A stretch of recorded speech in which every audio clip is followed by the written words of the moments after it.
一次素描课，我刚一进教室，就发现班里似乎来了个新同学。那新同学长得白白净净的，个头还挺高，很符合我心中对于男神的定义。我忍不住多看了几眼，真他喵的，有这样一个男同学在教室里，还挺让人激动的。尤其我们班本来就没有男生，他的出现就好像是给了我们这些单身女禽兽们一道光一样。不过，我突然意识到，他好像不是来学画画的呀。这个时候，只见他一脸尴尬地站了起来，脸颊绯红，但似乎还是在强装镇定一样走到了前面。是新来的老师，可看他那羞涩的样子，也不像是老师啊，难道是模特？然后下一刻，就在我们全班女生那热烈而又激动的目光下，他脱掉了上衣，然后一件又一件，他喵的，竟然真的是今天的模特！我简直是不能相信，大爷大妈们话多了，今天竟然能画这么帅一个帅哥，这到底是怎么了？来了一个这么帅的帅哥，你缺钱吗？我要有钱一定包养你啊！开始上课了，这帅哥已经躺在上面摆好了一个姿势，虽然他看上去依旧很紧张的样子，但是真的好帅啊！我根本无心作画，就那么盯着这帅哥看着，目不转睛的。他身上的肌肉好棒，而且更重要的是，某个地方也很强壮。我偷偷看了下周围的其他女生，发现一个个似乎都在装淡定，但他们的眼神骗不了我，他们也同样很激动。不过终究有时间限制的，我努力克制自己的内心，赶紧画了起来。不知道是不是错觉，我发现我之后每次看他的时候，他似乎也在看着我一样。莫不是看上我了？女人这种莫名的第六感让我脑补了好多东西，不知不觉中心跳加快，血压升高。要是此刻是在做梦的话，我一定能从梦中笑醒。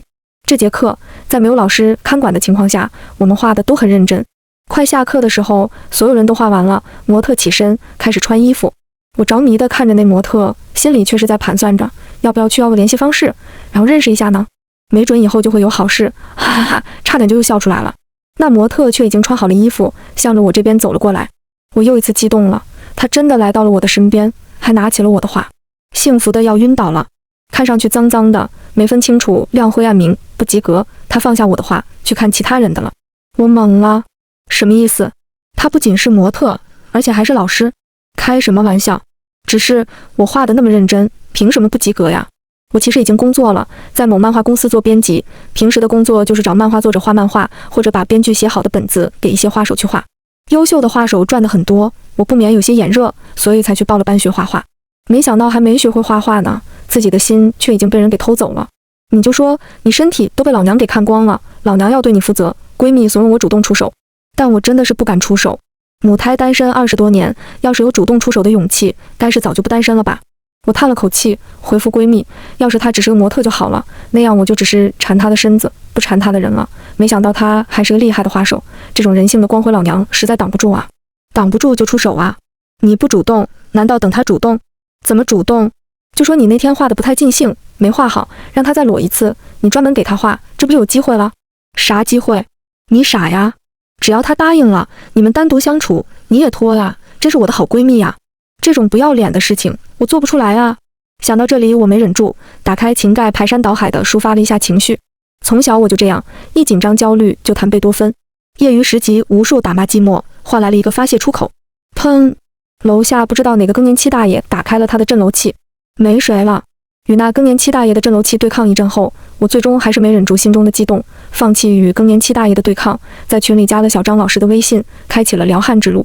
小张老师，你说我那幅画脏兮兮的，到底什么原因呀？过了很久，小张老师终于回复我了，多练。小张老师，我可是交了学费的。小张老师沉默了，我盯着微信，有些着急了，莫不是小张老师生气了？大概半个小时后，就在我心急是不是搞砸了的时候，小张老师又回消息了，是一个定位，希尔顿酒店，房间号8502，到了按门铃。What？ 到酒店是什么鬼？这也太直接了吧！这消息像10米跳台上砸下来个胖子，溅得我心里全是水花，负分。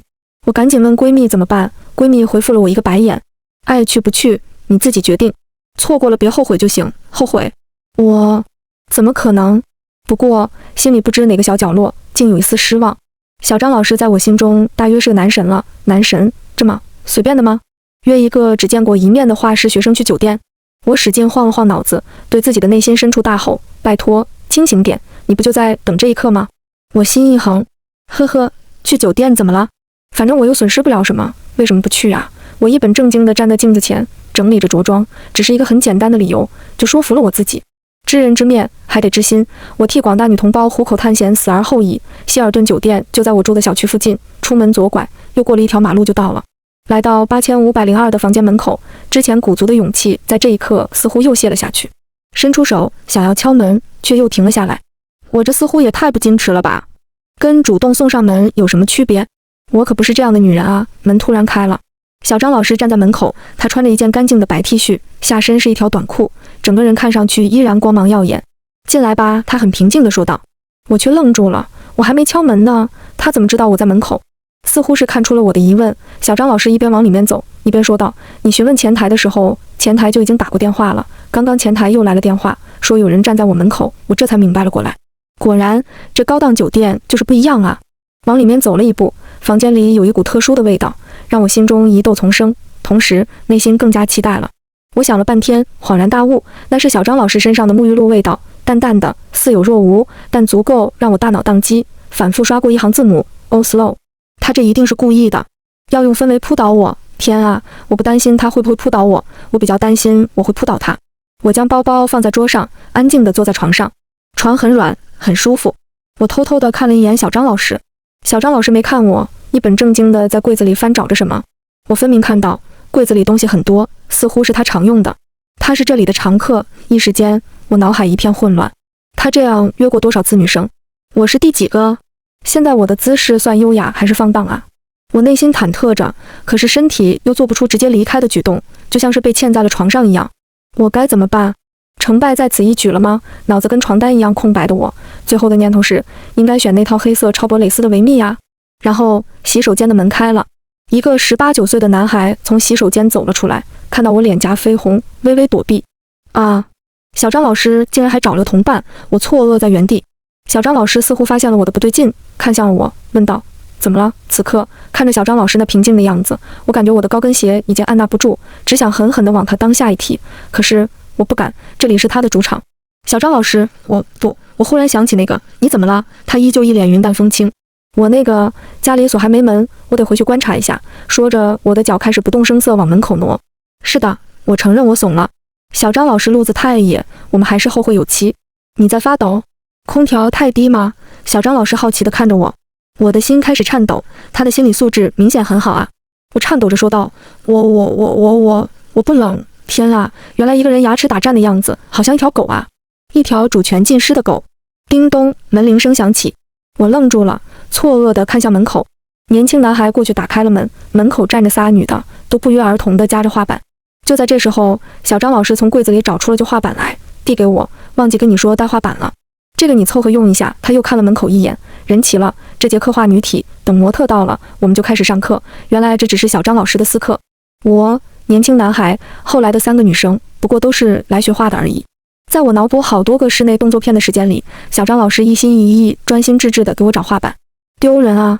小张老师，其实我只是想微信上请教几个问题，没想过直接来上课。问问题如同跳探戈，我往前一步，想看这邀请是否只属于我的殊荣。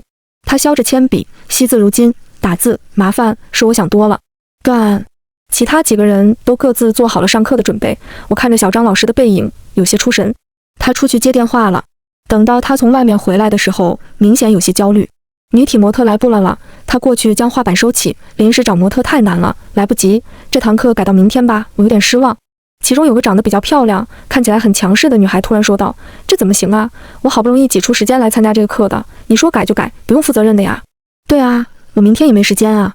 另一个女的也有些为难，小张老师也有些无奈，模特都是需要提前约的，尤其是今天我们想画的女体，更需要提前。我眼前闪过小张老师为艺术献身的样子，热血上头，淹没了智商，大喝一声：我来！所有人诧异地望向了我，我也懵了。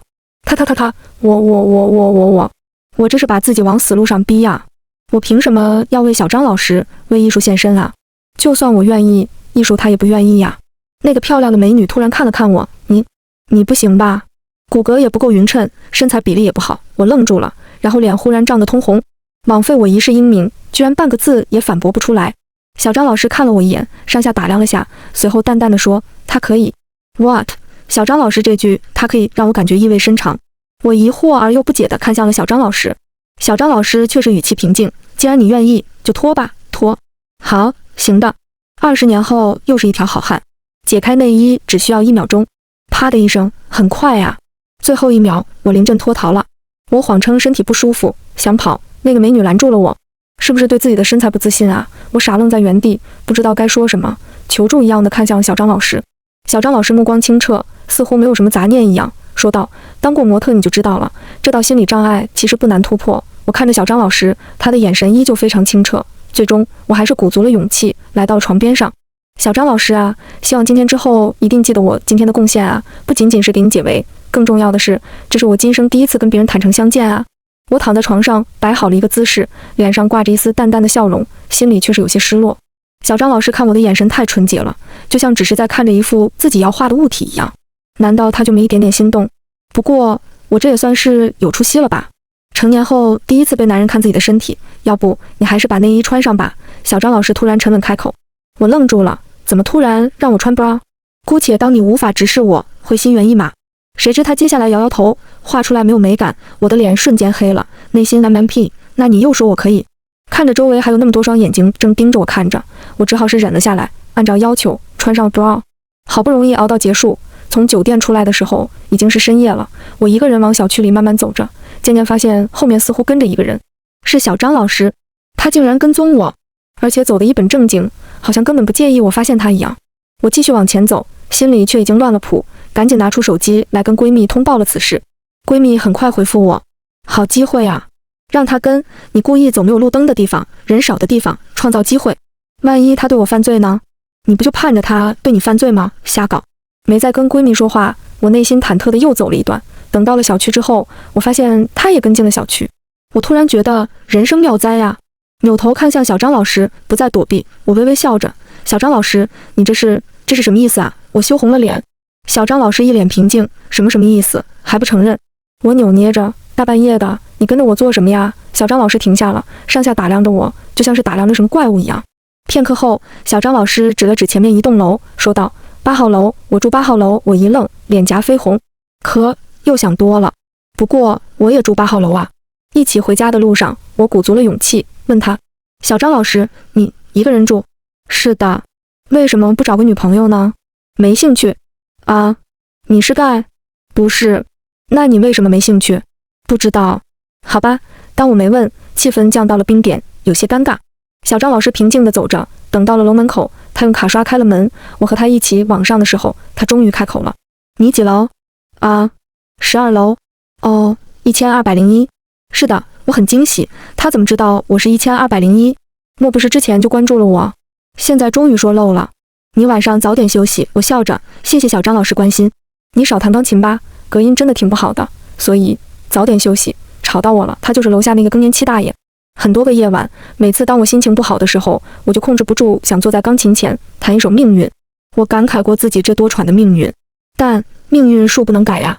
我突然觉得有些羞愧，本来还想着给小张老师留下个好印象的，可是在过往的无数个日夜里，我们似乎都是死对头一般。我弹钢琴吵到了他，他就拿震楼器震我。干！想到震楼器，我突然又生气了。原来之前拿震楼器从楼下往上震我的更年期大爷，竟然是小张老师。这个人看上去文质彬彬的，挺有绅士气度，可私底下竟然是这样的一个伪君子、小人。我弹钢琴那是艺术，他用震楼器那就是下作，无耻。回到家，我气势汹汹地过去，坐在钢琴前面，准备继续跟楼下叫板。可是就在我第一个音符弹上去的时候，我突然觉得一阵羞愧。那可是我的小张老师啊，那么完美的一个男人，我怎么能用钢琴吵他呢？可是我已经吵过他了，阿西吧，好后悔呀！我有些恼怒地跳上床，用被子捂住脸，不断拍打着床，内心煎熬。叮咚，微信消息，小张老师发来的。你在砸床干？我平静了一下，回复道：膝盖磕了一下，疼得我直砸床。哦，小张老师回复了一个字：我膝盖磕了，你就哦一下。渣男。5分钟后，微信又响了。开门。什么意思？我在你家门口。我猛地从床上跳起来，兴奋到了极点。他这么晚跑我家门口干什么？难不成……我一个兴奋，走路的时候哆嗦了一下，膝盖不小心磕在了门口的柜子上。完蛋，膝盖真磕了。我站在门口，忍着膝盖上传来的痛，内心忐忑着，想着待会儿该怎么和他相处。我想好了无数种剧情和可能，心中越发期待。打开门，看到了小张老师手里拿着的创口贴和风油精，家里常备的都在有效期内。我错愕地看着小张老师，虽然不是我想象中的剧情，但是他能亲自来送创口贴和风油精，我也很感动啊。谢谢小张老师，我接过创口贴和风油精。小张老师点点头，看了一眼我的膝盖，会用吧？啊？什么？风油精会用吧？啊？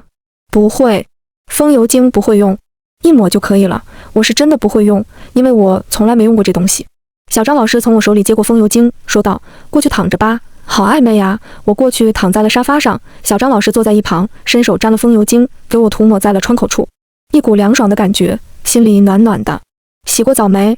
啊，小张老师，你问这个做什么？洗澡的时候注意伤口别感染了。原来我又想多了。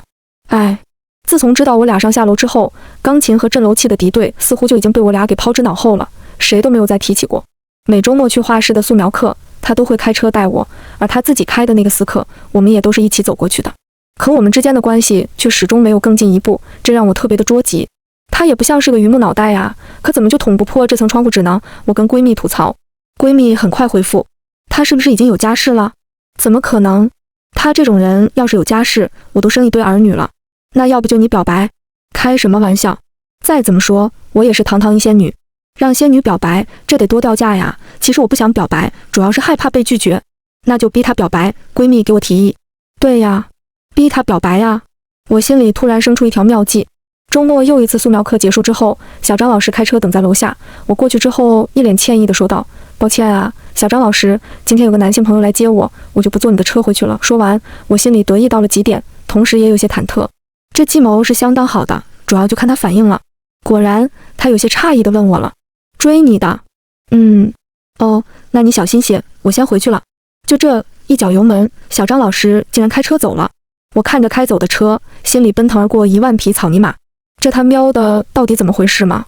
原来你真是这样的小张老师，懦弱到极点了。这种情况下竟然还不表白，完蛋了，他就是个混蛋，渣男。他怎么就是渣男了？他偷走了我的心，还不想对我负责。我一边走在回家的路上，一边跟闺蜜吐槽着，心情糟糕到了极点。闺蜜安慰着我，也别这样想啦，或许就是不好意思说出来嘛，你再等等看。那他也是个懦弱的人，我不喜欢这样的男人，不喜欢就放弃，正好换一个。不，我就喜欢他这样的，换别人我不乐意。闺蜜无语，善变而又矛盾的女人。可就在这个时候，一辆车突然停在了我的身边，还打了2下喇叭。我一看，竟然是小张老师的车，心情突然之间起伏不定了。上车吧，我捎你。车上，你那个男性朋友呢？临时有事来不了了。你怎么又折返回来了？包落画室了，取包。哦，原来不是因为我。你喜欢那个男性朋友？他突然问我，我心里突然之间就挣扎了起来，不知道该怎么说。要不就直接表白吧。我心里挣扎着，最终我还是决定摊派了。想要跟这样的一个男人有所发展，还是得自己主动一些啊。我有喜欢的人。哦，不是那个男性朋友。不是。我鼓足勇气看向小张老师，你想知道我喜欢的是谁吗？谁呀？你，我脱口而出，心情忐忑。小张老师一笑，似乎很开心一样，谢谢你的喜欢，不过你和我不合适。这是拒绝了？这也太快了吧！我这才刚说出口，你就这么直白的拒绝，脸都丢没了。我赶紧故作镇定，开玩笑的，你比我大2岁，我才不喜欢老男人呢。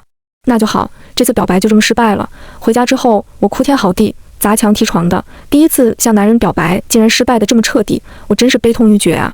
他发来消息，动静小些，看到消息，我越发愤怒。本来还想回复个渣男的，但想了想，最终还是什么都没有回复，当作没发生一样。不过，我也的确没有再大动干戈了。之后的1个多月，素描课我也不去上了。他问我怎么不去上课了，我回复谁爱去谁去，反正我就是不去。了解，又是冷冰冰2个字。这就是个臭渣男。盖章完毕。日子在消沉当中慢慢过去，单身姑娘的单身生活苦痛不堪。一次，我突然看到她发了一条朋友圈，原来爱情就是这样，不知不觉就来到了你身边。看到这条朋友圈，我心如死灰。这是谈恋爱了呀？就当这所谓的喜欢喂了狗吧，一场梦醒了。微信突然响了一下，是他发来的消息。下楼，我带你兜风，这么不要脸。上一刻发朋友圈表白自己喜欢的女孩子，下一刻就找我兜风，你是傻吗？我问。什么意思？他回，跟你朋友圈表白那女的兜风去，别叫我。那你不想知道那个女孩是谁？我一愣，对呀，万一……我心底突然燃起一丝丝希望。我上了他的贼车，所以你现在可以告诉我那个女孩是谁了吗？是她。什么意思？字面意思无话可说。车子继续前行，在一片河滩旁停下。我下车，感觉心旷神怡。你带我来这里做什么？安静啊，可以静心。我不逗你了，咱们吃烧烤。烧烤，然后我就看到他从后备箱里面搬出了烧烤炉子。我去后备箱一看，很多食材他竟然已经准备好了。想吃烧烤很久了，一直找不到人陪，你能来还挺好。嗨，又是为了自己吗？只是想吃烧烤。是啊，不是想吃烧烤，是想干什么？算了，吃吧，吃了许久，酒足饭饱。我拍了拍肚子，哎，估计又要长个1-2斤了。那不挺好吗？一点都不好，我还单身呢，得靠着个好身材才能脱单。有点道理。那你谈过恋爱吗？我没有。那你身材好，为什么还是脱不了单？张思雨，我怒了，他这是赤裸裸的侮辱。他笑了，像头猪一样的笑了。猪叫声过后，他平静了一些，但最终还是没有如我所愿，告诉我他喜欢的那个女孩到底是不是我。又是半个月过去了，我们还是毫无进展。但平常我俩关系还挺近，他会做各种饭菜，晚上只要有时间都会做菜，然后叫我下楼去吃。他做的川菜最好吃，每次我都辣得口水直流，但还直呼好吃。可问题的关键就是关系这么近还不表白，难不成要等我表白？算了吧，还是我开口吧。一次吃过饭，我正准备要提这个事儿，他突然将手机递给了我。这女的怎么样？我震惊地看向他，你给我看这个什么意思？漂亮吧？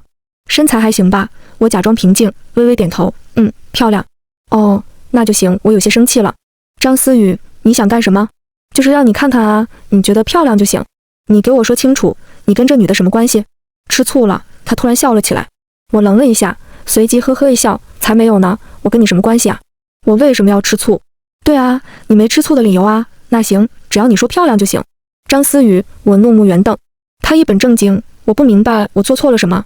那我问你，你给我看这个女的，你把我放在什么位置了？他想了想，随即说道，那你该是什么位置呢？算了，我起身准备离开。他平静一笑，你在意我？我扭头看了过去，你明知故问。我都表白过一次了，傻子都知道我在意你。那你做呀，着急什么？我怀疑地看着他，犹豫片刻，最终还是做了下去。他是我家里给我介绍的相亲对象，我眉头紧蹙。呵呵，那你去找他吧。他一笑，我拒绝了。我看向了他。我跟我妈说我已经有对象了。我不解地看向他。我妈说想来看看你。看我干什么呀？我反应了过来，看我？对啊，看你。你的意思是说我有些期待了起来？我也在意你啊。他笑。我心下一暖，有多在意？不太清楚。婚礼那天，司仪，这是一个催人泪下的爱情故事。作为2位新人在一起的见证人，你了解2位新人的交往史吗？这是司仪问我闺蜜的。闺蜜一笑，我知道啊，他俩还没在一起呢，就已经看光了对方的身子，全场哄堂大笑。我明显感觉到双方父母的脸色有些难看，真是羞耻啊。我对象，也就是小张老师，伸手接过话筒，微微一笑，道：“这叫赤诚相待。”下面再次哄堂大笑，我恨不得找个地缝钻进去，真是没正形啊。